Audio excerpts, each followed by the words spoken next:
नुकत्याच पार पडलेल्या विधानसभेच्या निवडणुकीत प्रचंड मताधिक्याने विजयी झालेल्या दलित मित्र आमदार अशोकराव माने यांचा रुकडी ज्येष्ठ नागरिक संघटनेच्या वतीने सत्कार करण्यात आला आहे। याप्रसंगी आमदार माने यांनी रुकडीतील अष्टपद तीर्थक्षेत्रात 19 ते 25 जानेवारी दरम्यान होणाऱ्या पंचकल्याण महोत्सवासाठी शक्य ती मदत करण्याचं जाहीर केले। कार्यक्रमाला रुकडीचे उपसरपंच अभिनंदन खोत, शीतल खोत, फियन पाटील, ज्येष्ठ नागरिक संघटनेचे अध्यक्ष पांडुरंग मोरे, सुभाष चौगले, भगवान पोळ, चिंतामणी मगदूम, बाहुबली पाटील, नीनाताई माने, सुहास राजमाने आदी मान्यवर उपस्थित होते।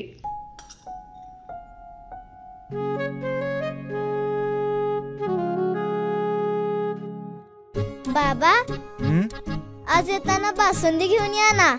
अगं, कालच आपण आईचा वाढदिवस होता म्हणून आणली होती ना। ऐकलं, गोकुळची बासुंदी पुन्हा खावीशी वाटतेय। खरं सांगू, मलाही खावीशी वाटतेय। पुन्हा पुन्हा खावीशी वाटणारी गोकुळ बासुंदी।